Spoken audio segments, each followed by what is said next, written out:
Okay. So I was going to talk about relationship stuff. I wasn't going to spend too much time today, mostly because I wanted to see how I could do about shrinking these sessions down a little bit. Uh, so it's easier to integrate. So it's less information because it's kind of daunting, especially if you miss a session to go back and see that it's a 2 hour session you have to fit in to connect all the information and stuff. Um, so we'll see if we can compress that a little bit. Now, uh, with relationships, I know, Kelsey, you had some stuff that was coming up over the last week. If you wanted me to workshop that a little bit, I'm happy to talk about that because I think it'll benefit everybody. I think we all go through the same things. Um, and so why don't we start with that? Why don't you just bring that up? Okay. I was trying to think about everything that's gone on this week, because literally this week has probably been my most triggered week of all the weeks I've done this. Literally every day there's multiple people.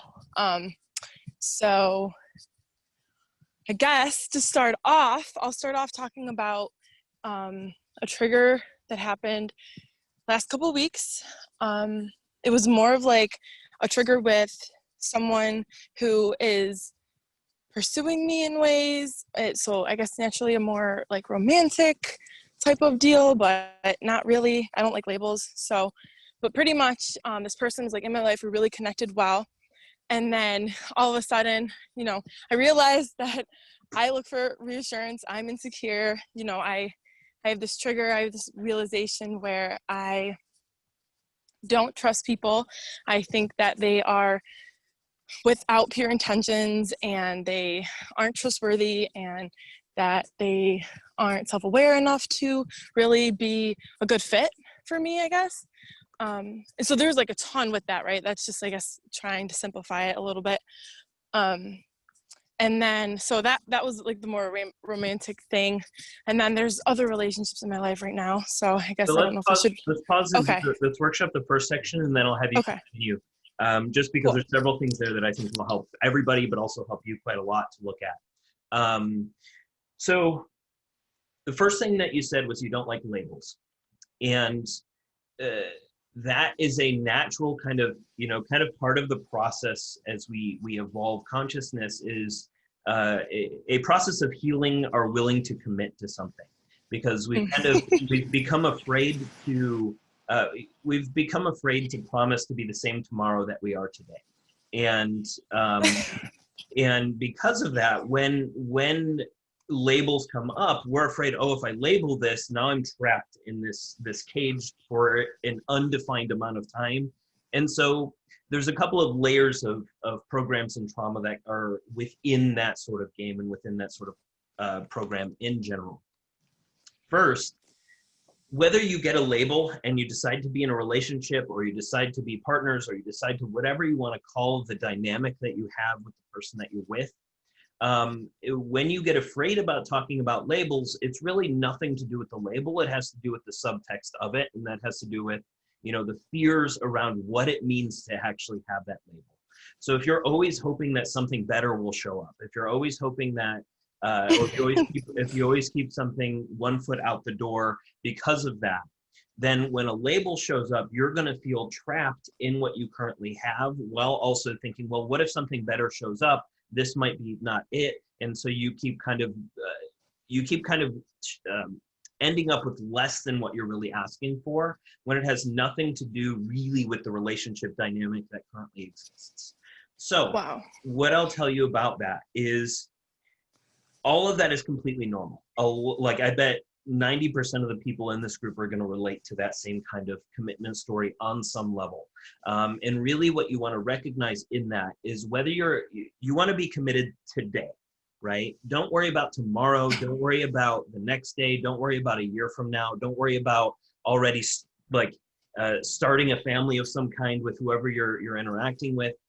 All of that stuff, while it can be a thing that you desire, does not have to be a qualification of how you interact with somebody and how you build a relationship.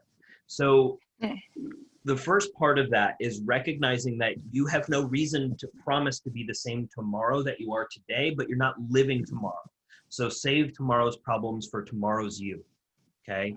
So today, if you're connecting with somebody, or you want to connect to somebody, or you want to experience something, your goal should be to look to express through you those kinds of things today, because who knows what tomorrow's going to hold. Like that person could have an accident tomorrow.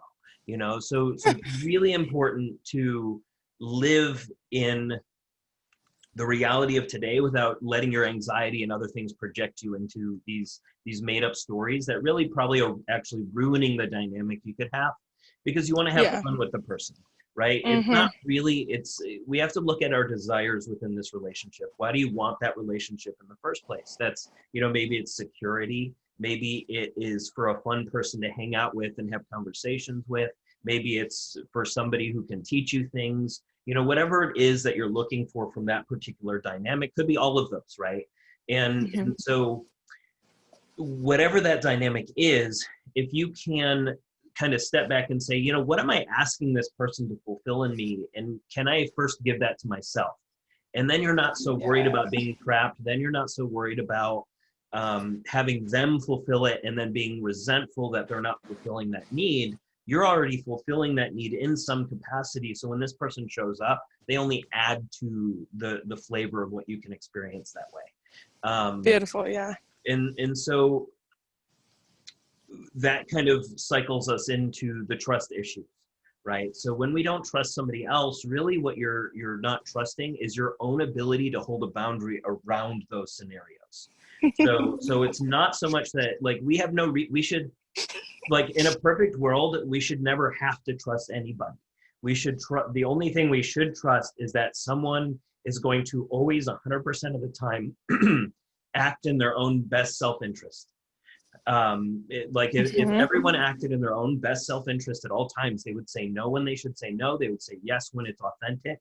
You would engage when it's true, and you would speak your truth about the things that you're interacting with, so you're both on the same page without expecting someone to portray themselves in order to avoid betraying you.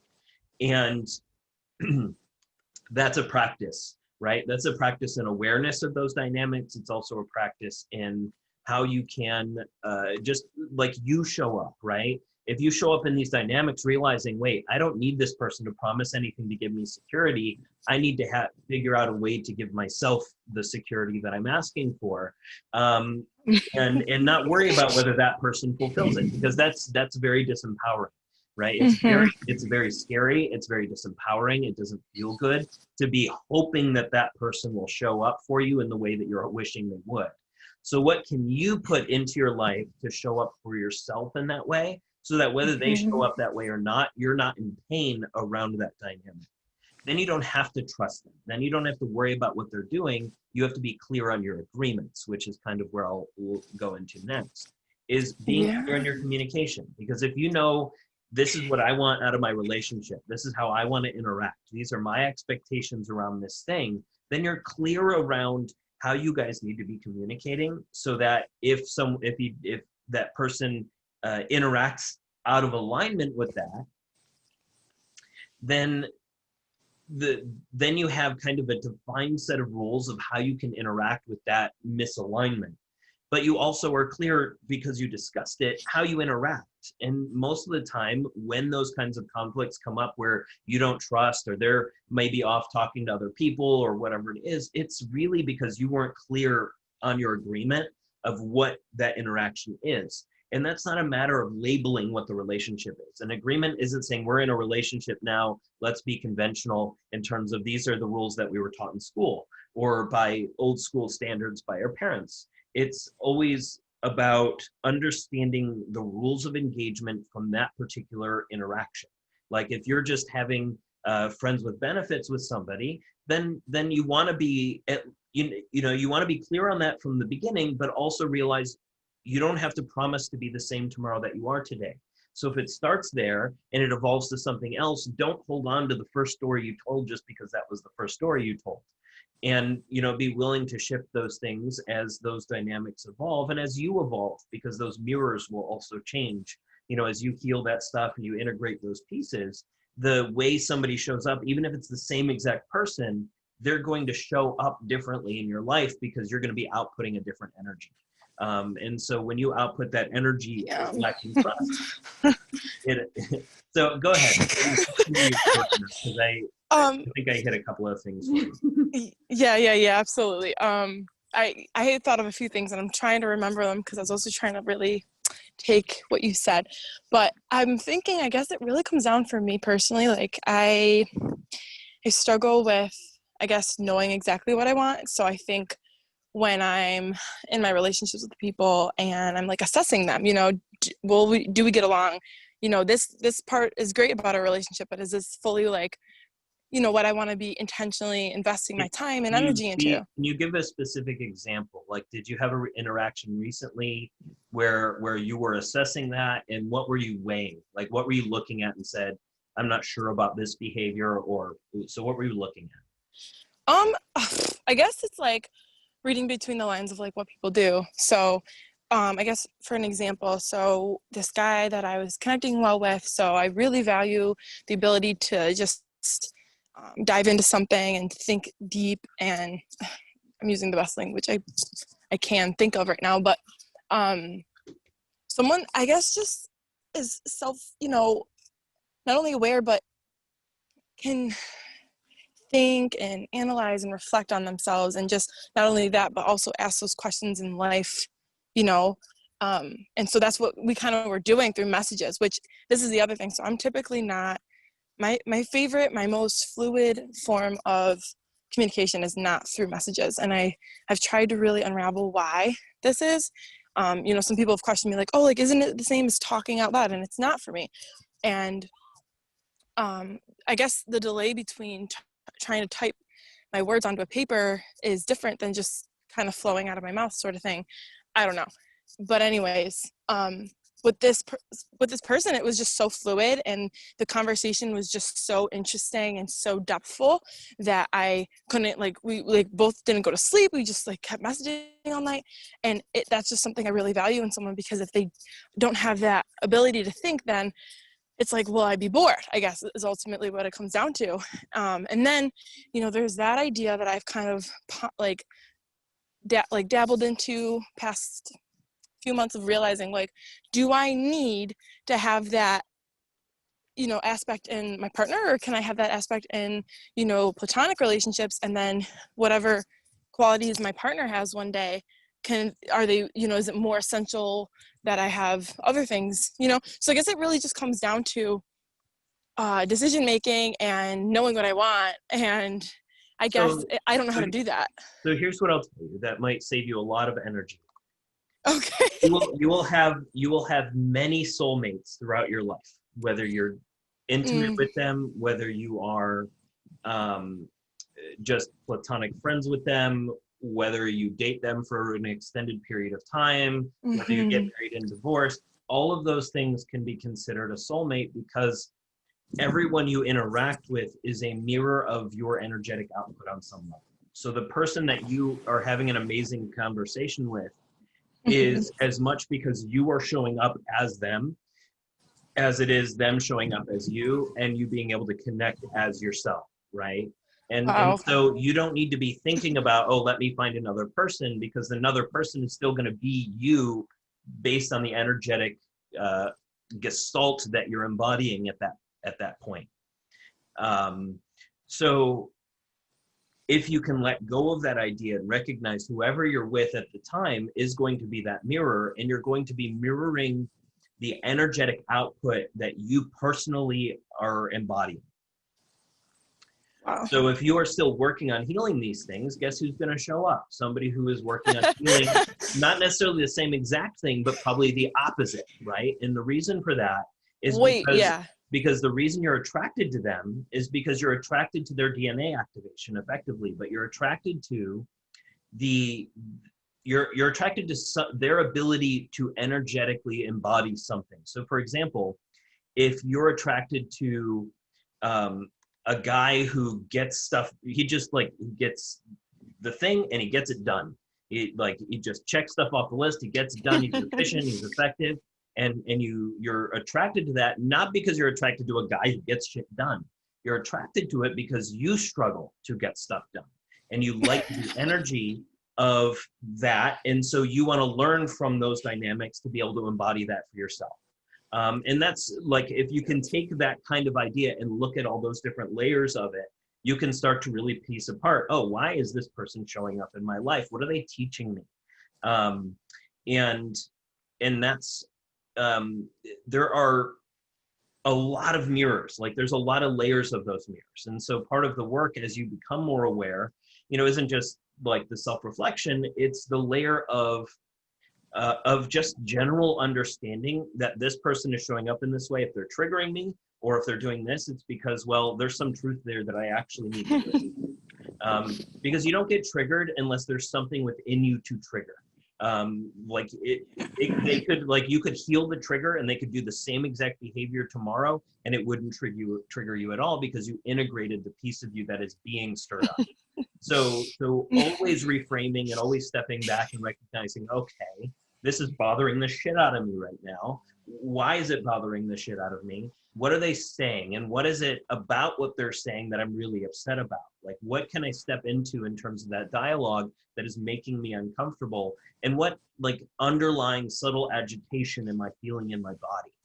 Can you relate that trigger to the weird agitated vibration that you feel? Like, when you get triggered, it's hard for you to just sit still. You keep wanting to check your phone, or you keep wanting to walk around in circles, or you keep, doing these things where you're moving because you can sense that there's an energy being stirred that needs to be moved.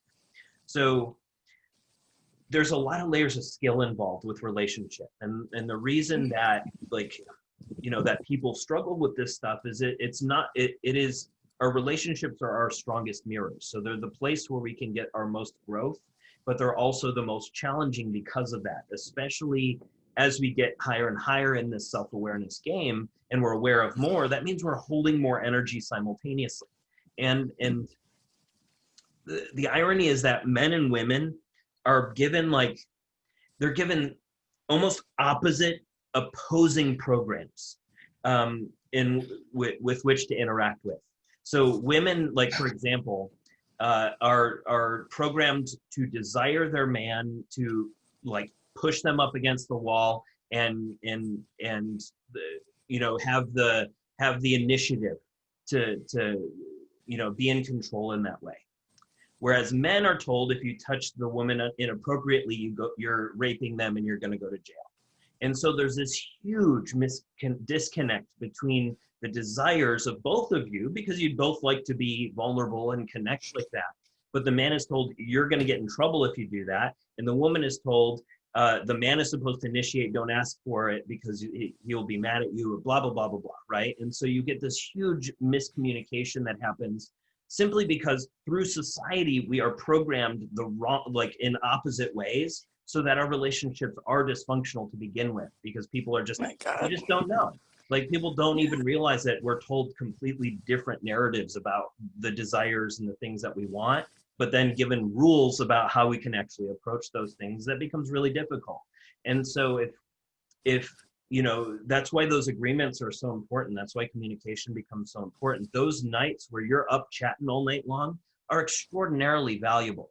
And one of the reasons that, like, texting versus spoken word, obviously texting you may not like because you're bandwidth limited by your thumbs, right? You're not, there's less bandwidth than being in front of somebody energetically and sensing their energy and sensing the words that they're saying, which is higher bandwidth than what their thumbs can do. And so there's just a lot more information that can be had in person, but we don't always have that opportunity.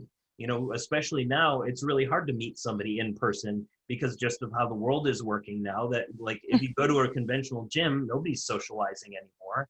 Nobody's like, if you go to a bar, all these different places they're not where a high consciousness person is really going to be able to do that. And so you have to learn that there are going to be ways that you're going to be asked to communicate that may not be organic for you now, but if you can understand what they give you an opportunity to do, you can become grateful for the text conversations, even though you don't like them, by figuring out, why do I resent these text conversations? Why do I resent working through that in that way? And that also can be reframed and realize, well, even though I'm bandwidth limited on text, I'm not time limited. So I can spend more time and more thought on my response that I wouldn't have been able to do if I just spoke it outright in real time. And so now you can be more thoughtful. You can go a little bit deeper in a way that you may not have been able to do before. It just might be harder to be clear. Now, there are other ways of getting around that. Can you like use an app like Marco Polo, or even just videos on Instagram or wherever you guys chat? Can you just take a quick video and respond with Marco Polo so you see each other's face, you can see how you're interacting, and interact back and forth that way? Marco Polo works amazingly well for that kind of thing, and that might give you an opportunity to change that. But at the same time, you still gotta be aware of the things that are showing up. So next, when we look at our agreements, a lot of times what happens is we kind of get a baseline agreement at the beginning, but as you evolve, you don't refine and recommunicate the things that are going on. So it's always important, even if you've been talking to somebody for a while, if you're looking at going in different directions, or if you're looking at going in the same direction, if you don't talk about that, you guys aren't going to be clear on that. You know, you may be wanting the same things, you may want to interact in that same way, but if you yourself don't shift that agreement and you don't have that conversation and get on the same page, you're going to sit there wanting that dynamic and never getting it because you didn't say, hey, I want to act this way around you, but you know what, but I want to make sure that we're both on the same page with this kind of interaction. And yeah, so what is that? What excuses do you make when, you know, what's hard for you about that? You know what? I didn't think of anything that was hard about that, except the entire time I just know that in general, it's hard for me to pick my words. Like, there's so many words to pick from that it's like, how do you articulate something to someone when everyone talks such different language? And like, how do you make sure someone actually understands what you're saying? And like, I'm a very literal person. So when I'm communicating with someone, which typically is, you know, my family, and they make me feel like I'm the oddball out, but I'm just like them. They just... Nobody can make you feel anything. So if you feel like the oddball, it's because you're the one who's telling them to work through the programs that are there.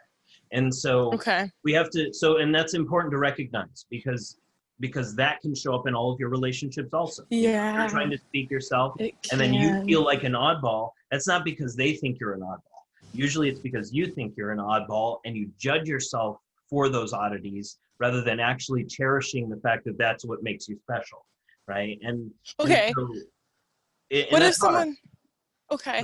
Well, what if my family says things like that though? Like, what if they're like, you're weird, or like, you don't think normal, or that, you know, they use language where they actually say it. So as far as me feeling it, yes. So maybe here's the thing. They wouldn't say those things unless you output that energy and their consciousness was brought back to you.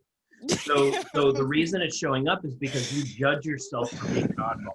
If you stop judging yourself for doing that, for being that, for wanting to say the things that you want to say, for those, and that takes practice. That just literally takes you showing up as that and not caring about the fact that they might call you an oddball.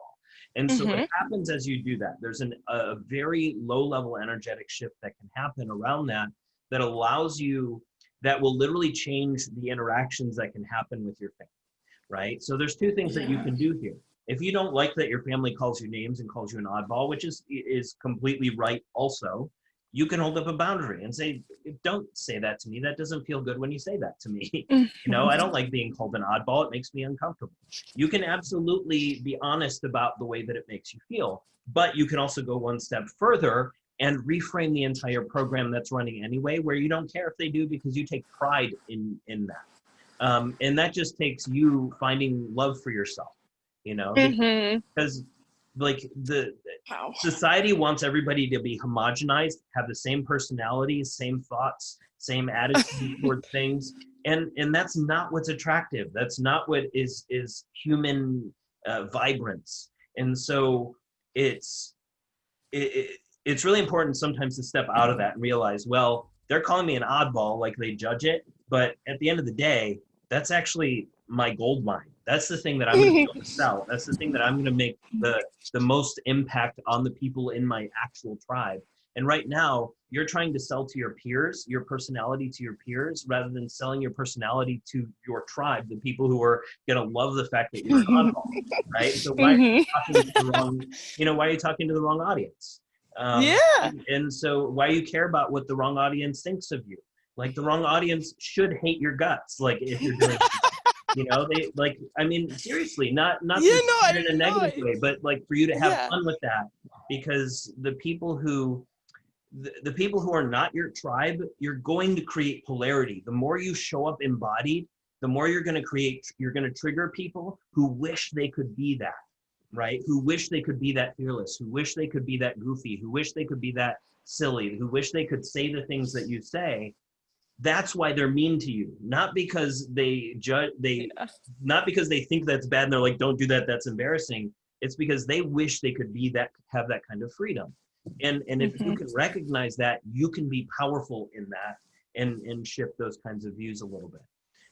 And like I said, this is all about clarity. This is all about always reframing and like recognizing that you're responsible for your personal energies. You're responsible for how what energy you output, what energy you allow into your life, and how you, like, not being a victim to, oh, this relationship isn't showing up in the way I want, recognizing this relationship is showing up as you, and the consciousness is being channeled through you, right? And so if you can really, really digest that, the people that are coming up in your life, and you're like, I don't like the way this person's treating me. Why? Have I treated somebody that way before? Or have I been non-committal before? Or have I been insecure in this way before? No wonder I'm triggered by this. No wonder I'm bothered by this. And so being able to then step back out of that and honor that dynamic and recognize those mirrors, well, then you can be, one, much kinder to yourself in the process, and you can be much kinder to the people that are triggering you, because you realize the things that, if this person's being an asshole about something, it has nothing to do with you. It always has to do with them. So, like, if those are the things that are coming up, always coming back to your boundaries, your agreements. Okay, if they're being an asshole, hold a boundary and say, yeah, this is not where the door is. You don't get to talk to me that way. You talk to me this way. And that's what the boundaries are for. Boundaries are not to put up a wall. Boundaries aren't to keep everybody out. Boundaries are to say, this is how I want to interact with you. Other interactions are not appropriate. Those are not the energy that I want in my life. I'm not going to have that in my life. And if you don't follow those boundaries, here's the consequence of that. And, it's never to be vindictive. It's never to, any of that kind of stuff. It's always done in love, because you want to be able to have good relationships with people.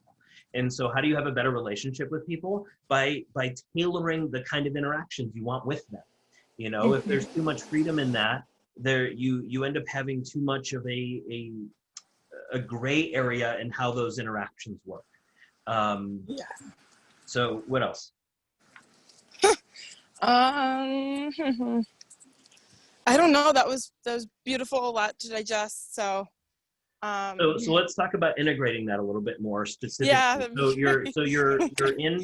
So you're talking to somebody. Are you talking to one person now? Or are you talking to multiple people? What are your relationships? So, well, that's the thing. I kind of had this, like, I don't know, block up, or like where I'm focused more on my health and myself. So this person just kind of came into my life, like, it just kind of like happened. So it was really just him, and wasn't anyone else. But I have a lot of like platonic friends that I feel like are completely different from how certain other relationships go. And it's the weirdest thing, but no, I'm not talking to anyone. So okay, so one person showed up. So here's the words you chose. You said, I was working on myself, I wasn't really looking, and then this person showed up.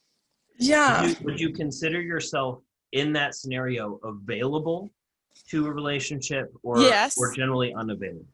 Well, I've been unavailable, but the last 3, 4, 5, I don't even know, months-ish, I've, kind of started to change my, energy, I guess, output, where I'm like, instead of guarded or, like, because I'm vulnerable to a lot of things with, triggers and programs and all that stuff. And I have this language now, but before I was like, I'm going to focus on myself, learn these boundaries, learn these things. But then I'm like, okay, relationships are our biggest mirror. What it's probably better to get in one or, do these interactions to learn. So I've been open to it, and that just kind of happened, I guess. But even then, now I'd say I'm available to it, but it's more so what flows, and I'm not like actively seeking it, I guess. Okay. That makes sense. So there's a couple of things to look at it with this. You might find that this person coming in is just somebody, you're doing so much self-work right now that certain elements certain elements of your traumas and personality are clearing. You're clearing old programs. And a lot of times as those programs clear, guess what shows up? You cleared those energies, right? Those energies left you. Well, those energies are going to be carried back to you in some way for you to say, okay, do I still want to engage with this old energy, or am I going to let that go and recognize this isn't what I want so I can say no to it quickly, right? And so that's kind of how the universe ends up working, because when you clear it, If it comes back and you say yes to it again, guess where it goes? It gets re-embedded. And so it's really important to recognize those little details as you do this. And you're going to keep peeling the layers, right? It's not like I did this one thing and you're done. It's like, okay, I peeled one layer and this person comes back in a slightly different way, and you gain discernment around those details based on how you feel in that interaction. It's really just that simple. If it's lighting you up, or if there's this barrier there, that there's important places where you can be aware of just how you feel in those different dynamics. So when we look at that new relationship, so if it's a new relationship and you're just starting to meet somebody, pretty much everybody is going to wear a mask when you first meet them. And so as you become more aware of that, and you've healed a lot of those aspects of you where you don't need to wear a mask as long, or you don't need to wear a mask at all, or whatever time however that happens, you'll start to see the mask in other people just because you start to see more information that's coming through in those interactions. And it's not your job to take off their mask, but it's your job to recognize the subtext of why they're wearing it, right? So if they're showing up in this mask and they're behaving this way, it's not your job to rip their mask off and see what's underneath. It's not your job to even help them necessarily take their mask off. It's your job to see what in you is being output through the subtext that's hidden behind their mask. So let me help you with that idea. When somebody shows up in your life and they're acting a certain way to impress you or to do those kinds of things, you can energetically sense that. And it's not that that can't be done, but we have to understand one more layer of what is the motivation behind those certain behaviors. What pain are they feeling that causes them to behave this way? And so the more healing work you do, the more you're going to recognize these different patterns in other people and be able to understand and show love to the subtext of that interaction. So if this person just wants to be acknowledged and seen, or this person just needs some affirmation to feel less insecure about something, that while that doesn't heal their trauma, it might be something that you can start to use to teach you how to build agreements. So if you're recognizing that they need affirmation about a thing because they keep bringing this thing up, hoping and kind of not asking for it, but kind of nudging, hoping that you'll praise them, then you can recognize that desire for praise and you can give them that affirmation, or even better, recognize that that's really what they want and ask them, would you like affirmation about this? And what that does is that opens up a door to have dialogue. That opens up a door to say, hey, I give you permission to ask for what you want, for what you need, for, to have your needs met, right? You don't always have to meet their needs, but you want to train yourselves to ask for what you need. And that's usually scary because you're so concerned with impressing the person who may or may not be it. And you're so concerned with playing this cat and mouse game instead of just showing up as a human, saying, we're both showing up in each other's lives because there's a reason for it. And we don't know what that reason is, but we have lessons to learn. Would you like to learn these lessons with me? And so that allows a dialogue, that allows a different type of interaction in your relationships. That's not about, it's not a game of tricking somebody into liking you. you know, and that's kind of what ends up happening in mainstream relationships is everybody tries to be the person they think the other person wants them to be so that they're liked. And if you can let go of that and show up as you and not worry about being the oddball, not worrying about these things, what you end up doing is instead of attracting the person who pushes you into the discomfort of not being yourself, you know, you lose yourself in relationship, which a lot of people have you know, said, you start to show up as yourself in this relationship, and through that you'll bring in people who like the oddball version of you, not the mirror that is going to push you to be the oddball, but the one that allows you to authentically show up. And the only way that happens is as you show up as the person you want to be and in the personality you want to be, not necessarily being over the top all the time. That doesn't mean like you know, being, you know, it doesn't mean being like, hey, pay attention to me, everybody. That's not the personality you need to cultivate. It's more about like, what things are you saying yes to that if you had no fear of losing the person you're with, would you say no to them? And you start practicing at least recognizing where you are hesitating on whether you should say yes or no, and what self-talk are you having within that dialogue. You know, if you're debating that and you're wondering, should I say yes to this? Should I say no to this?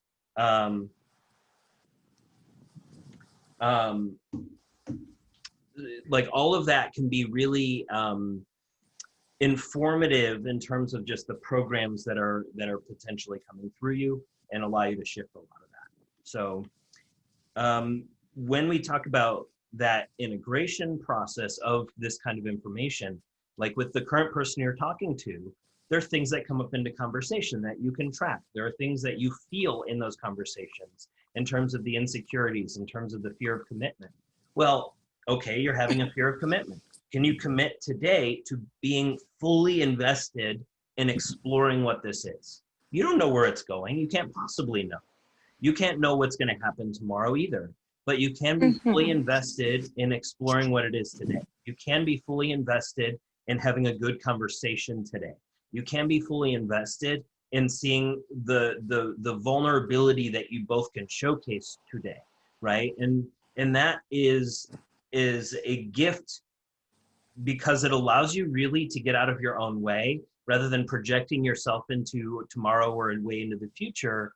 You are able to then say, I'm literally just talking to this person today. I don't need to worry about where it's going. I don't need to control that. That's not my job.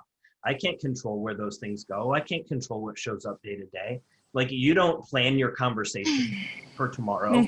You have no idea what conversations will come up tomorrow. You have no idea what thoughts are going to come up tomorrow. Like, why even pretend like you can control any of that stuff? It's such a waste of energy, really. And if you can always remind yourself, it's a waste of my energy to even worry about that because I got no control of it. All I have is today. So what can I do today to enjoy this as much as possible? And where am I in my own way from enjoying this as much as possible, right? And so that is that's the skill, you know.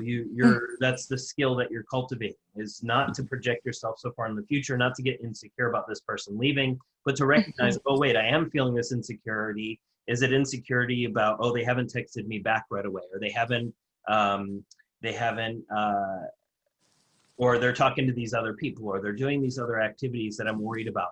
Okay, how can I reframe and look at today?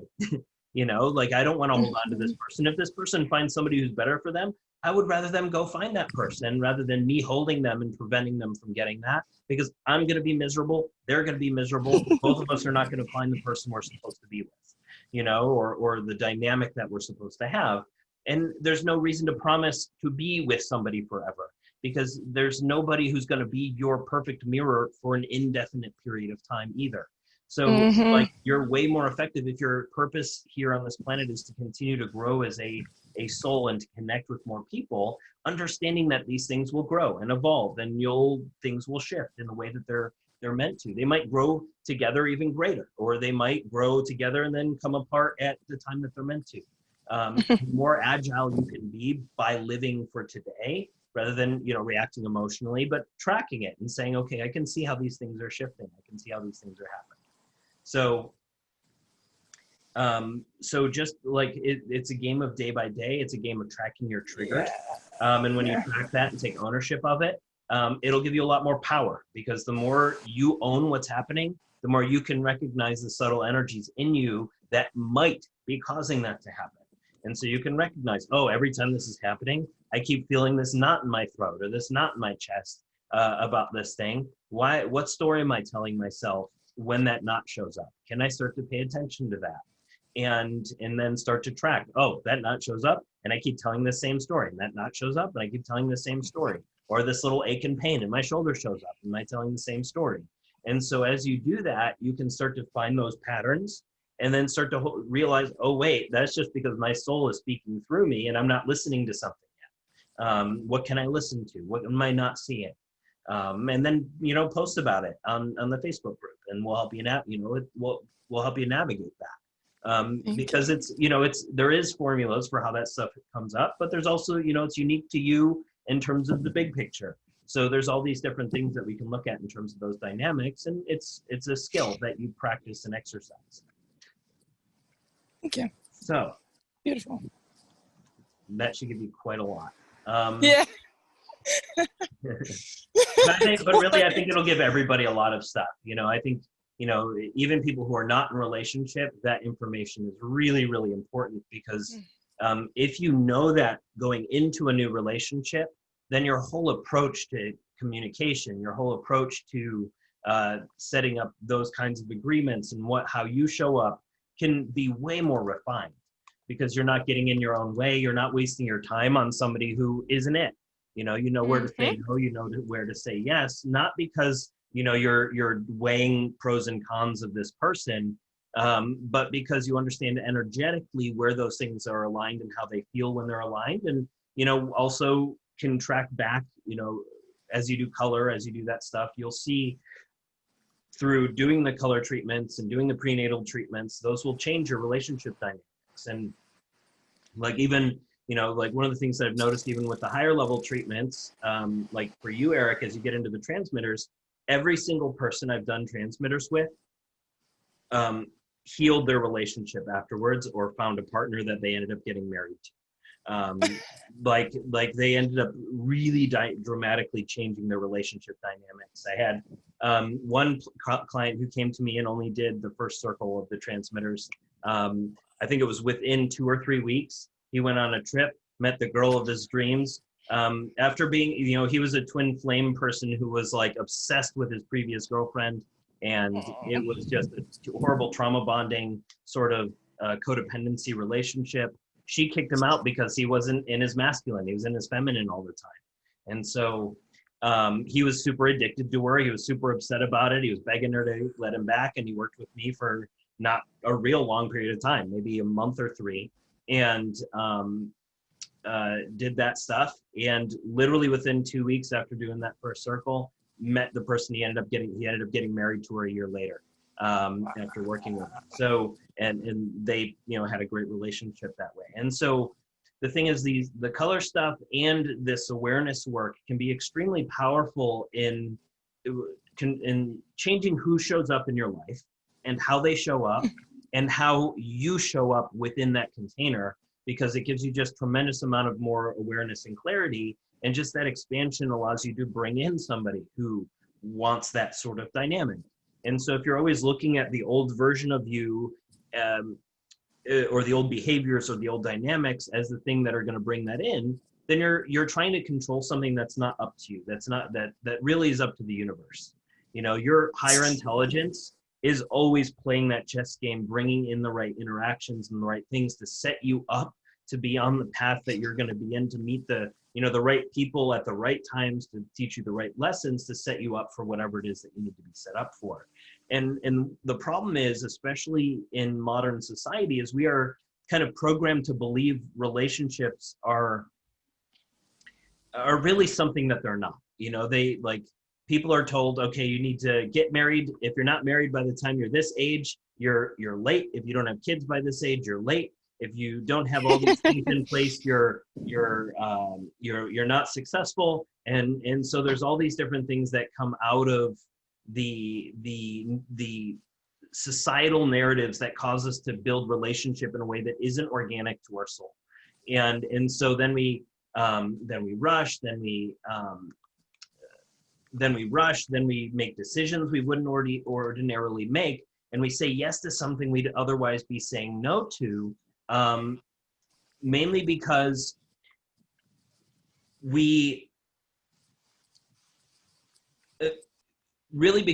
on someone else's timeline, right? And so if we're on somebody else's timeline and we have people showing up because the energy we're embodying is that other timeline, then the people who show up might feel really good initially, right? Because they mirror our traumas, they mirror those codependency patterns. And so we see it, we see this cool opportunity, and the hormones start moving, and we're more aggressive towards holding ourselves to whatever that dynamic is, even if it's not really the organic, true dynamic that we're asking for. Sometimes we believe that we need to earn that dynamic in some way, but that's not really true. We don't need to earn that dynamic. We need to craft it through our communication, through our agreements, through the way that we personally show up in those relationships. And that's a practice. That's a practice. Like whether, like with Eric, some of the things that you're working on, you're in uncharted territory across the board here. And that's a beautiful thing, because you're able to come to it without the types of traumas that a lot of people have getting into relationship before they have done any of this work. You're able to skip past a lot of them, but you have some of the mental games because you've not experienced it. So you get stuck in the anxiety of what if, of all these different things that can come up from that. And so if you can kind of step out of that and realize, wait, I had no experience of that. Is it possible that those things could happen? Yeah, I've heard the horror stories, but I have no experience of that kind of thing. And that has never been proven true in my own life in the extreme that my consciousness projects. So then if you can step back and recognize that, like, the different layers of things that you judge yourself for within that world. So if you judge, if you judge your timeline, if you're afraid that, oh, since I'm on this timeline, anybody that I meet is going to be way ahead of me. And because they're way ahead of me, they're going to judge me for being behind them. And they're going to be judging me for the skill level. And they're going to be judging me for what I know. And the truth is, none of that matters, because when you're naked with somebody, you're both vulnerable and you're both doing bullshit. Like, you're both not communicating, you're both guessing, you're both like operating on made up stories, and they're both completely different stories about how you should be interacting and what you should want and what the other person should be doing for you and what you should be doing for the other person. And then you end up like operating on not only two different sets of rules, but you're operating on unclear agreements, and you're just like saying, okay, let's have fun, and wondering why this starts happening, and you wonder why everybody has trauma through all this stuff.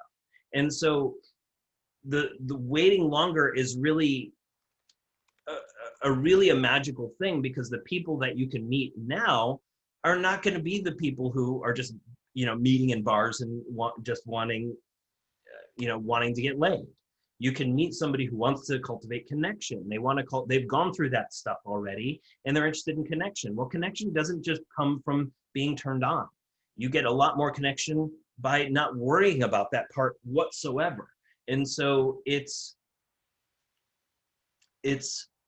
really important when you start to put yourself out there in that way, and you start to communicate, is recognizing the people that are showing up are going to be the people who can teach you the lessons that you need to learn at the level of, let's say, energetic communication that your soul is trying to teach you at the time. And so if you're finding that these things keep showing up, and you keep finding an almost and running away, or you keep doing these things, well, why? Always asking yourself, why is there self-sabotage that shows up in your life? What are you actually afraid of? And what happens if you went for it and it did that, and you realize it did that because you weren't even interested in the person, right? that's actually a really good thing to happen to help you recognize. But there's a lot of energetic things that happen when you start to be intimate with somebody, when you start to cross that threshold into a more connected relationship. And so knowing that intellectually, when you approach relationship, what can you do proactively to kind of stand in the things that are a story you're telling, recognizing that that story isn't the only truth. It is a truth. It is true to you. It is a belief you hold about how those interactions might go because of inexperience, because of, the way that they interact. But the truth is, what will happen is if you're embodying that anxiety, what's going to happen? Somebody's going to show up and they're going to channel that anxiety with you, and you're going to have the result that anxiety projected. Versus if you're like, I'm not coming here to, I want to connect with this person. I'm enjoying our conversations. I'm enjoying, the dynamic that we're building in terms of just the energetic that I feel around this person. And can I let that be enough, knowing that it's about cultivating the stronger connection energetically, so that as things become more connected physically, the energy matches the physical connection and the intimacy can be much more organic. And that takes a practice of you being aware of where you hesitate. That is a practice of you learning how to communicate, because so often in society, men are programmed to be afraid of women because they're going to get in trouble if they talk to them the wrong way. They're going to be in trouble if they touch them the wrong way. They're going to be in trouble if they're not good enough. They're going to be in trouble if their function is off. And the thing is, one of the things women don't know is, and don't really think about, is women are not aware of how much the man has to hold energetically in terms of his awareness in all of those dynamics that the woman does not need to do. And so like so it is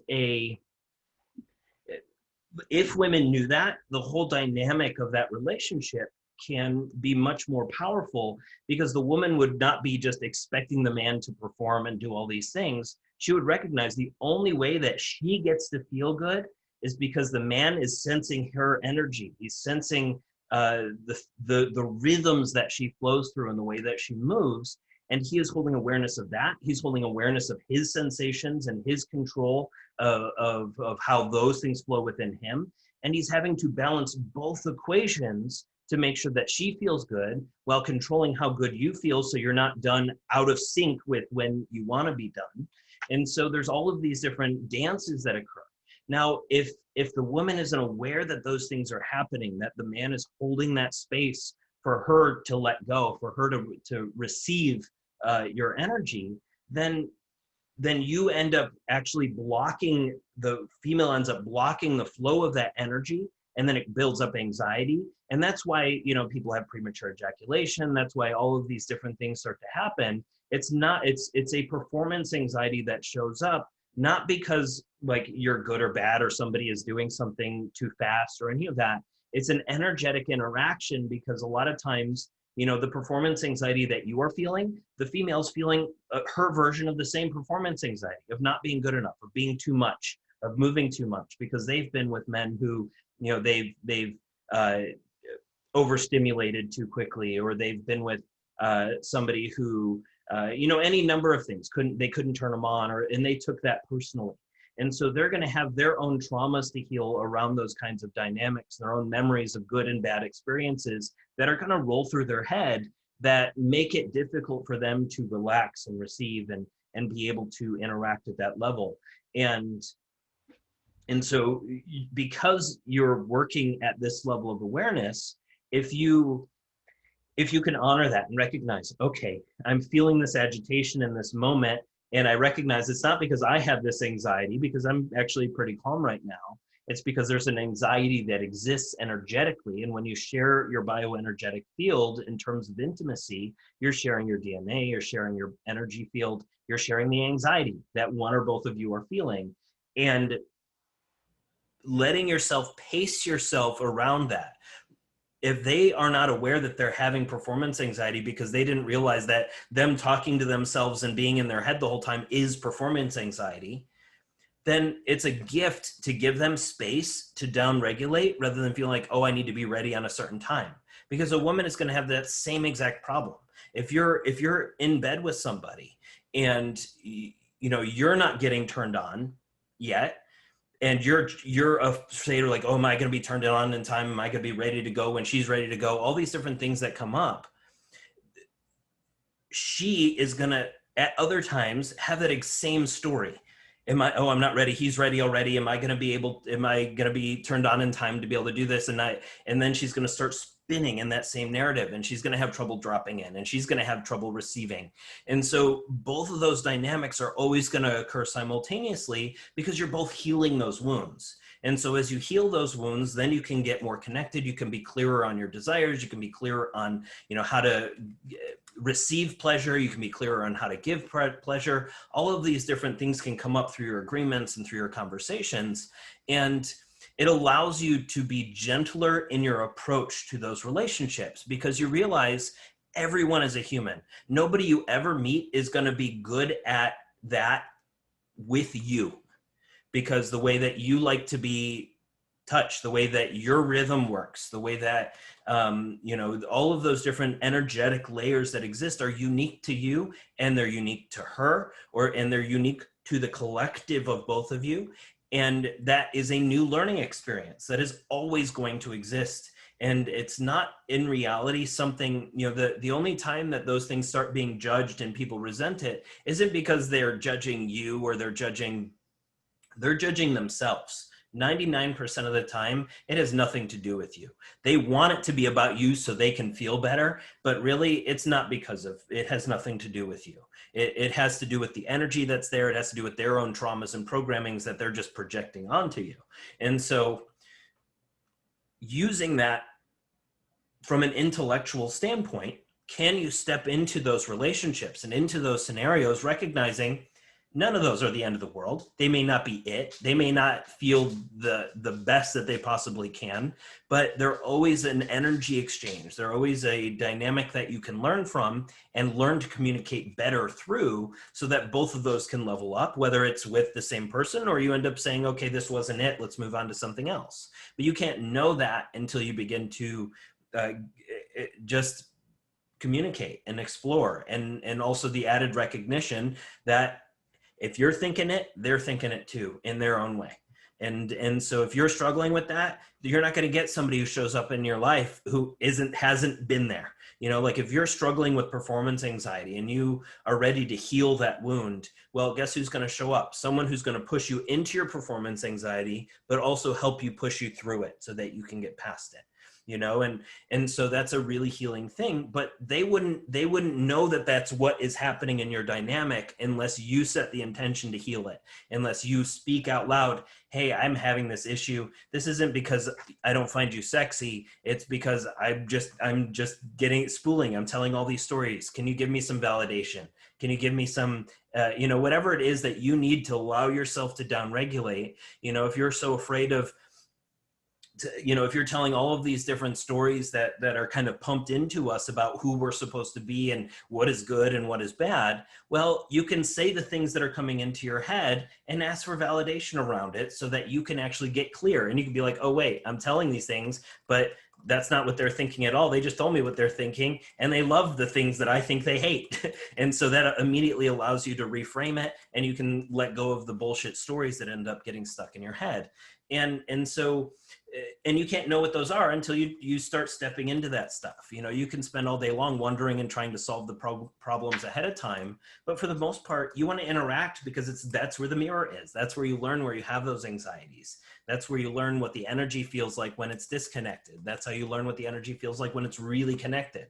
That's where you learn where it feels like, oh, it's really high energy and feels really good, but then it's done really quickly. Was that really organic, or was that anxiety? And so you can start to differentiate between those different types of energy flows through you when you're connected to somebody, because that closes a circuit.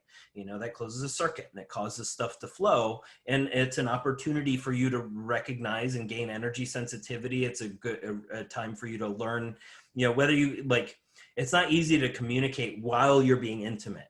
So practicing communicating before and after is really useful, especially recognizing that, people, women and men want to connect to a human. They want to connect to somebody who is willing to be vulnerable. They want to connect to somebody who wants to do this work. I guarantee it.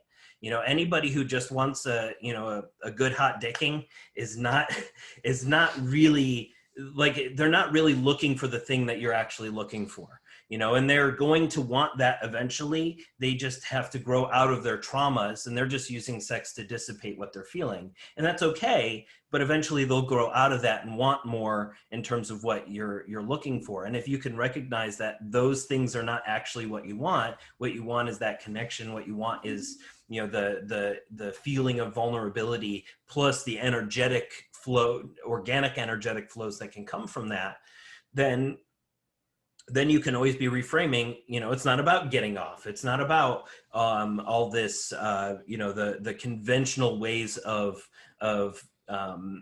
having sex or whatever it is. It's about how you two specifically can cultivate a container to explore what that means for you guys specifically. And the only way to do that is by understanding your agreements, by being clear on, who you're showing up as and the things that you're dealing with. Not by oversharing. It's not so much about, like saying every little thing all at once, but you might do that. You might meet somebody, you might come close, and you might overshare and realize, oh wait, that was just me being insecure and overdoing it, right? And so but you couldn't have known that until you do it, and then you shift that balance. And yeah, so what questions do you guys have about that? What did that raise? What thoughts did you have? And Kelsey, or either one of you guys are welcome to chime in.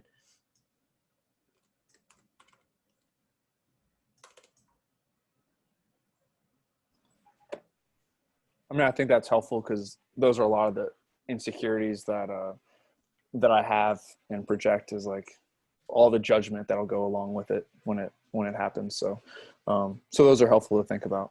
One thing that I was thinking about earlier was that on a previous chat, like months ago, there was a girl who we like had a little thing, and she was reserved, and she like came back, and I saw her randomly at the rock climbing center. And you were kind of mentioning how she was like an old version of a relationship that was just like showing up again to kind of clear. Mm-hmm. And then right now there's a girl at the gym who I have a good relationship with. She's like witty and fun, and it's fun to flirt, but she has a boyfriend. So I see this almost as like good, like practice for how to interact well with like a female in like a fun, friendly, good way, but also respect the boundary and not try to like break that or anything. There's a couple of things that can happen from that. There's nothing necessarily wrong with that strategy. It might leave you in pain, especially if you get attached to somebody that way, because then you're just chasing somebody who's unavailable, and that's another abandonment wound. If you're always after somebody who's not available emotionally, who's not available because they're emotionally invested in somebody else, even if they do like you, even if they do connect, if the part of them is invested emotionally in somebody else, they're not fully invested in growing with you anyway. So not that is a bad thing, not that you can't practice interacting, and all those kinds of things are really important. But also don't dump so much energy into that you're not dumping energy into the things where you could actually meet somebody who is actually available. And because the end goal is to find people who are available. And how do you find people who are available? By you being available. And because most people who are attracting people who are emotionally unavailable are people who are very guarded, who are not trusting, who are afraid of being vulnerable with people. If you don't trust people, if you don't trust people's intentions or motivations, and you approach all your relationships that way, then guess who's going to show up? The people who are going to make you feel that way. So if you can, understand your motivations and your intentions, then you'll be clearer in how you show up. And as you're clearer in how you show up, then the different dynamics can show up for you as well when it's the right time. The thing is, if you're in pain, feeling like, oh, if I don't approach this person now, I'm going to miss this opportunity, I 100% guarantee it's not it. It just isn't. It will never be a time where you're in pain and you have to like step outside of yourself to go do a thing that is inorganic. When the right relationships come in, what'll happen is it'll like, you'll meet her at the climbing gym, or you'll meet her at the gym, and it'll just be a great conversation the first time, and you will literally not think anything of it until they show up one more time. And then it'll just start to build without you being like chasing somebody, without you needing to convince somebody, without you needing to like do the chicken dance around them to make sure that you're a good suitor. Right. And so so that's a good thing to recognize. So if you're feeling a pain, you're like, oh, should I talk to this person? If I don't talk to them, am I going to miss it? Should I, is this person really attractive to me? So I should really message them, but I can't really think of anything to message them about, but I should come up with something witty, because if I say something witty, girls like witty stuff. Right. And so you're sitting there debating about all of that, but it's not organically coming to you because you're living on someone else's way of interacting. And so if you can let go of that, you can recognize, wait, I don't need to be super clever and witty to win somebody. I need to be myself, and I will be myself at the right time so that the person can show up, and then I can just communicate. I don't have to do anything crazy. I don't have to think of clever ideas. I don't have to be somebody I'm not. I don't have to have the right pickup line when I walk up to them. I don't have to like have all this anxiety and fear when I walk up and approach somebody because I'm telling all these other stories about where it might or might not lead, or fear of rejection, or whatever these things are that come up. None of that becomes relevant when you just connect to people doing what you love in a place that you love doing it. So if you're looking to meet people, all you have to do is show up, speak, let them see your energy, let you do the things that you love at the brilliance that you can do it with, and let people see it. If you're a quiet person, you might attract somebody who's more extroverted, so to speak. I think people are both introverted and extroverted in different scenarios, but just to keep it simple, like you might be attracting somebody who's extroverted. And the reason for that is because you like the idea of being able to speak out loud and being fearless at what you're saying, and all these different mirrors that show up through these people. And so the case may be that if you're having pain approaching somebody, well, you might find somebody who actually has no problem approaching people. They may like organically approach you just out of the whim because they saw you climbing, or they saw you doing interesting exercises or whatever, playing outside.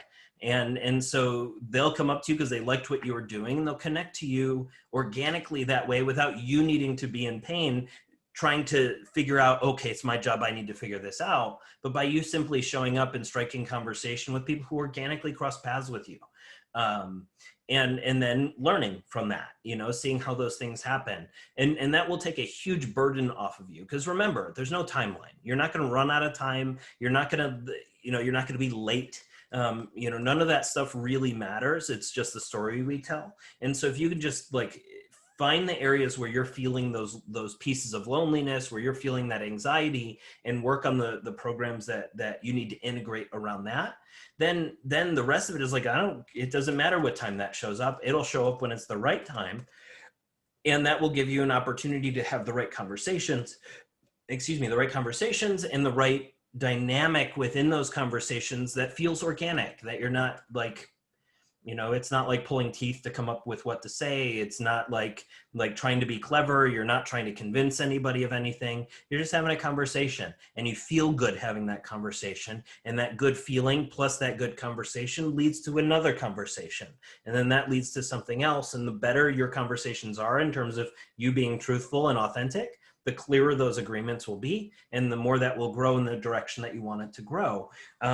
It's always about getting out of your own way. When it doesn't feel organic or aligned, and when you're trying to reach for it or force yourself into it, or you feel a subtle pain about, should I do this or should I not? Should I stay or should I go? All these different things are programs that relate to inorganic things that are coming up in you. And so recognizing that is, okay, if that even exists, it's probably not right. It might be something I can practice. It might be something that I could get better at, because maybe it's worth to you to be able to just walk up to somebody and strike a conversation. Maybe that's a skill you want to cultivate. But separate the cultivation of that skill from the desire to find a partner so that you can actually do those separately. and cultivate that skill. And that'll take a huge load off of you, like it'll lower the stakes, because right now, if you're trying to just learn that skill to meet somebody, then the stakes are too high and it makes it really, really hard to do that. Versus if all you're doing is trying to just meet people and talk to folks without any destination in mind, for the sole purpose of, I'm going to learn how to walk up to people and be less afraid of just striking up a conversation.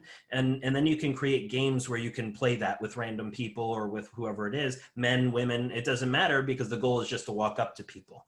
And so that allows you then to separate. And then if there is somebody you want to approach, well, you've cultivated that skill, and now you can do it organically instead of inorganically and forced and in a way that has high stakes. Like anything you can do to reduce the stakes. Like our psychology, it wants the stakes to always be life and death. It always makes us think, if I fail at this, I'm gonna die. And it's literally not true. And so, but that doesn't stop our mind from telling those stories at the energetic level. And so if you can recognize this, that it's not life or death, that worst case scenario is, okay, it will be an uninteresting conversation and we'll just walk our separate ways and we'll just not think about it again, and it won't matter. We're not going to be dwelling on it. We're not going to be in pain over it. We'll just have a bad conversation and it'll be out of our memory. And that's a much more empowered place to be as well, because you're like, everybody's human. Everybody's going through this shit at different levels. You happen to have more awareness, which actually gives you more tools, not less. It means you have more to hold. It means you're aware of more. It means you're going to be responsible for more, because with that power is going to give you more information. But everybody's doing this work, whether they're aware of it or not. And so everybody has these fears. Everybody has these kinds of things that show up. And I guarantee, like, especially as you do this work, like any woman that is worth her salt is gonna just be head over heels for the fact that you do this much self-awareness work, that you are, working on your masculinity, that you're working on your self-awareness, that you're working on healing these things so you don't repeat them in a relationship. If you, on top of that, say that you waited to be intimate to this time because it just hasn't been organic yet, you have to reframe those things too. It's not always telling yourself that I'm late and I haven't done this, but to say it just hasn't been the right time yet, and it hasn't been the right person, and I'm willing to wait for it. Or whatever thing feels empowering to you, so that you can kind of get away from that story and be here now, and then work on your skills, because the skills that you are cultivating now are going to be massively attractive to anyone you want. Like any woman that you want is going to love the shit out of the fact that you are doing this self-awareness work, because 99% of men are pieces of shit. It's true. Like they're like, it really, if you, the way that people think and the way that men are programmed and the way that most people behave is not what they want. They don't want a feminized man, but they want somebody who's self-aware. They want somebody who holds himself accountable. They want somebody who can tell how those programs work, and so look at that as a gift, because it's gonna, you may not have found somebody yet.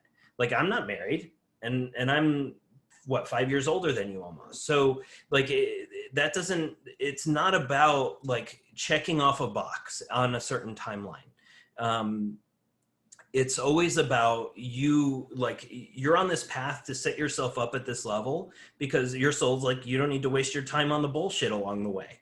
And now you can actually show up having done this work. And now the people that you meet, now I'm clear, that's not it. Okay, this is closer. Let's work on it a little bit. Okay, we got what we needed. Let's move on to the next one. And now you become more agile. Now you find more closely what you're asking for. And you're also able to interact in a relationship at a much higher level because you've done this healing work and you're not just projecting your shit on the other person back and forth. So, Kelsey and Anastasia have both been nodding their head this whole time.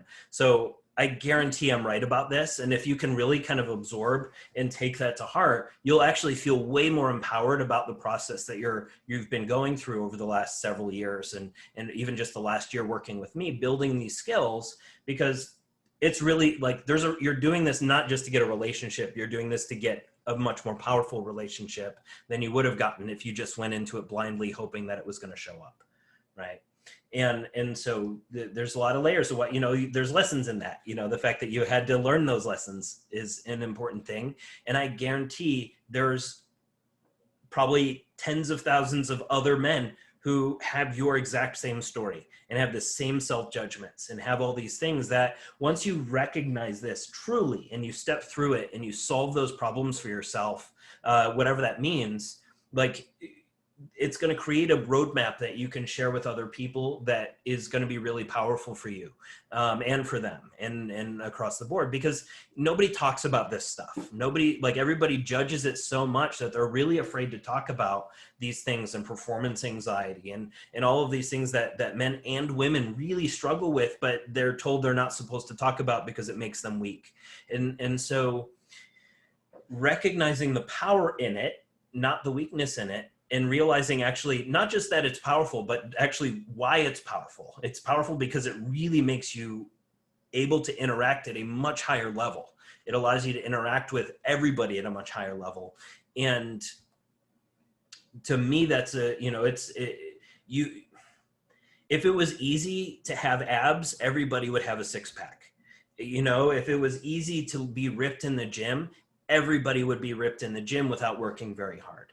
If it was easy to do all this healing work and have a perfect relationship, 99% of the planet wouldn't be having crappy relationships that are disconnected and that they just stay in out of obligation.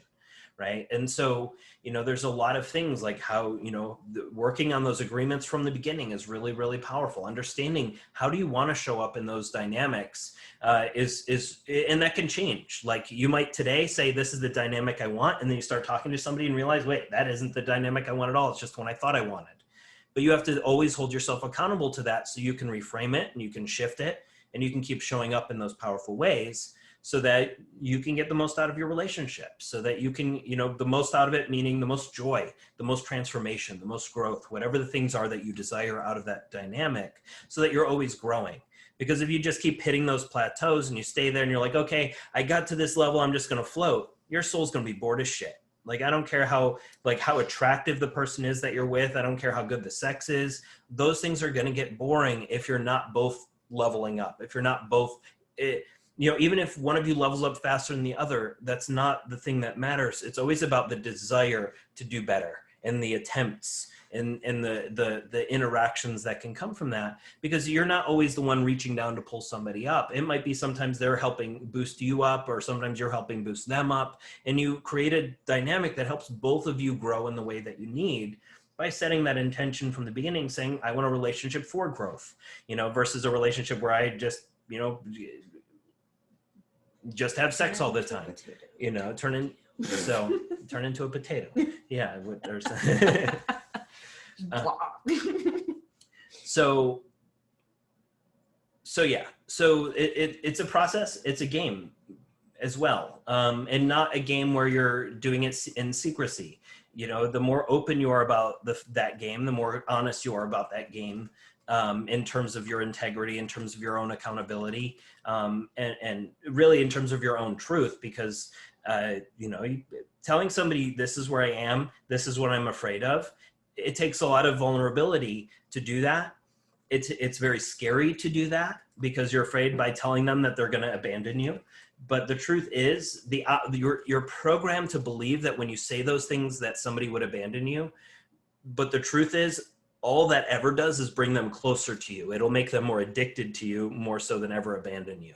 But that doesn't mean our psyche doesn't say they're going to abandon you. So you have to have that higher intelligence to say, I know I'm thinking they're going to abandon me if I do this. I know I'm thinking they're going to reject me or make fun of me or say these things I don't want to hear. But that never happens, especially if somebody cares about you on any level. That just doesn't happen. When somebody is that kind of vulnerable, you're like, holy crap, I just connected to you 1,000 times more than I ever have, because it's really that creates that connection. It's you being in what you consider your weakness, and then realizing within that, I'm actually invulnerable here, because if I'm willing to be open about this thing, because I had no control over that. Like I didn't have control who showed up or how it showed up or the programs I was programmed with that caused these dynamics to show up throughout my life. I'm only responsible for how I interact with it after the fact. Well, I didn't know what I didn't know back then. So I had these dynamics that weren't quite up to par, but I didn't know that until later. And so now I know more, and I'm going to take what I now know and apply it to the next one so that I can evolve in that sense and show up in the capacity that I want to show up. Or maybe you're like, I thought I wanted this thing and we played with it for a while and I realized, you know what, that really actually isn't what I want. And you can't know that till you play with it. You know, otherwise you're just operating on the idea of it. And of course, with social media, everybody only sees the perfect relationship. You know, you see either agendas that are designed to destroy the family. So you see strange relationship dynamics like polyamory and things that really are not what our soul are asking. Like our soul's not asking for 20 mirrors at a time. Can it do that? Yeah, but that's really because somebody's running away from commitment is really what that means most of the time. And so can you do that? Absolutely. Will you learn a lot about those mirrors? Absolutely. Will you learn a lot about abandonment doing that? Absolutely. And that might be your work, but you have to also recognize these different layers of why you might be wanting to do that and what you might be trying to, believe that having that kind of thing, what is it solving within you? And can you give that to yourself in a different way? So that you're not abandoning yourself, so that you're giving yourself the nurturing that your soul's asking for, so that really at the bottom line, if you're mad that somebody's not listening to you, why aren't you listening to yourself? Where aren't you listening to yourself? Where aren't you hearing yourself? All those things are really important so that when you show up in those discussions where you get triggered by somebody, where you project all over them saying, you need to treat me this way because this is how things are done, always stepping to that higher level and recognizing they're only always done that way because society has been engineered into a dysfunctional way of relating, not because that's the way that organically our souls want to relate and connect, especially from the higher standpoint of we're all human. We're all here to have that human experience and evolve spiritually. We're all connected on the spiritual level. And if we're all connected on the spiritual level, learning these lessons, the only way somebody shows up is if you're learning some kind of similar lesson, whether it's a traumatizing lesson or it's a beautiful lesson, or if it's a rhythm of some kind within that, right?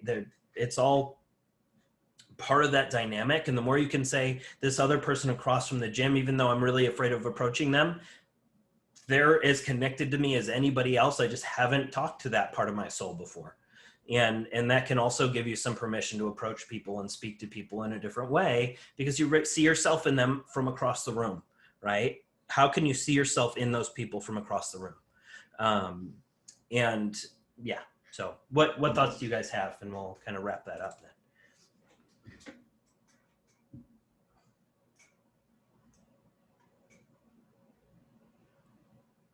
I don't know. I think that last part was pretty deep about what do you see, like how do you see yourself and other people across the room? And that's actually kind of like an idea I've thought about for, most of my life, because you look at people and there's energies and there's auras and there's all those things, but sometimes it really just feels like you can see that in them. So I don't know. I thought that was cool, but I don't really have much to add other than that. That's enough, probably. Yeah, I think it's helpful to think about what I'm most scared about getting into a relationship. Is it opening up and being vulnerable and like sharing my past, my lack of experience, or the actual interaction itself? And then I think, like you mentioned, and then balancing it or empowering myself so that I'm not scared of that. So like when I do share with the person, and I've been thinking about this, like before we get intimate or something like that, or to get connected so that we can, I would want to be vulnerable and share, what my history and that vulnerability. But then it's like, how do you do that? And do you think it's a weakness, or it's just part of my story basically? And so yeah, I mean, it's your story. Like, I mean, it may be before your first intimate, it may be after it, it'll happen organically. Like the thing is, you can't predetermine that. You don't even need to be strategic about it. You know, if you're so worried about having a strategy and understand, okay, I need to make sure I say these things, because if I don't say these things, you're going to miss this. Like none of that matters. Like whether they're aware of your energy or not, they're interacting with your energy. And that can't happen unless you're both already signed up to be a circuit for that energy to flow. If you can recognize that 100% of the time, it cannot be anything other than that, then the rest of it will be details that you'll fill in along the way. You know, there's no timeline. You know, you're not going to not share this with somebody like beforehand and have that be the thing that ruined it, right?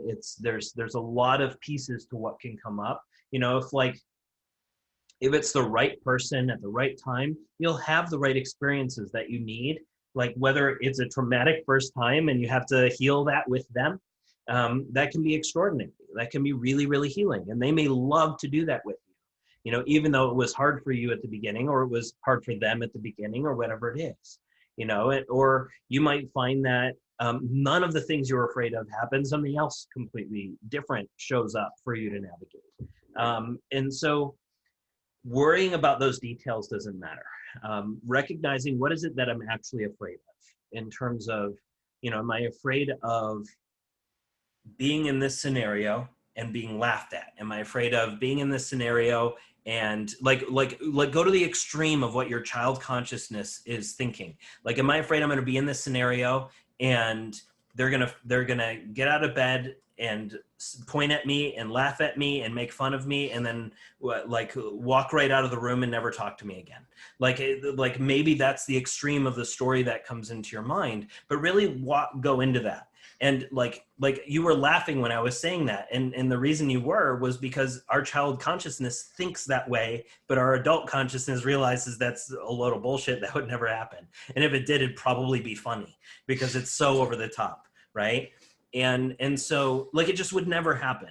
And not with anybody you're going to meet at this level, you know, like having done what you've done, that is just so unlikely to ever happen.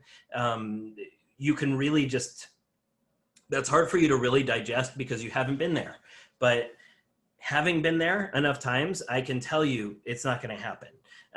Like they don't, like it just doesn't happen. Most of the time, if that was to happen, the female would take it personally.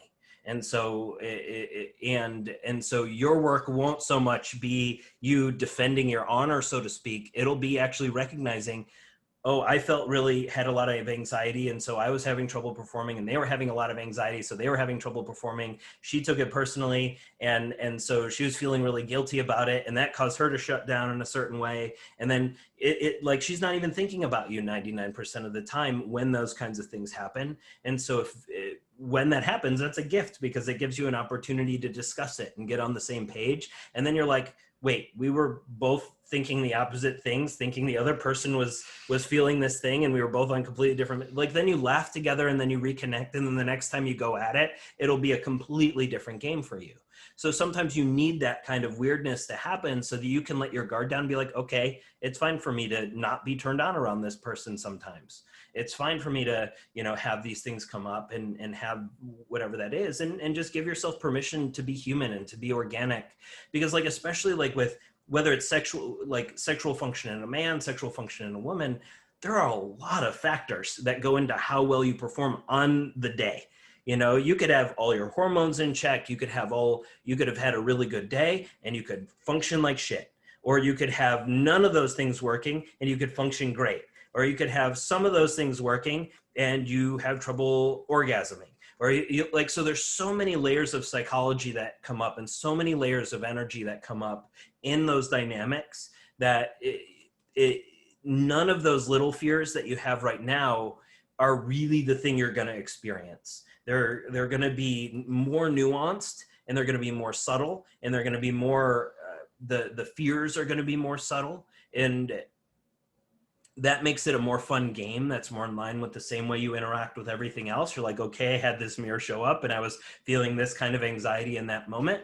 And now I have something I need to reframe or something I need to shift or something I need to speak out loud or, you know, something I need an affirmation about, whatever it is, so that you can just learn to communicate. And, you know, it, like I said, it boils down to you recognizing that you're both human, that you're both going to have, times where something goes weird, you know, or times where you have trouble settling in. Even if you've been intimate a million times, you're going to have times where something is not working as well as you would like. And the better you learn to connect in other ways, the less that's ever going to matter. It just won't. And you won't experience pain when that happens. It'll just be like, okay, that my body doesn't want it today, then we're going to do something else, you know, and that's fine. You'll find that that's fine. And you can enjoy that when that comes up, because you have no control over it, really.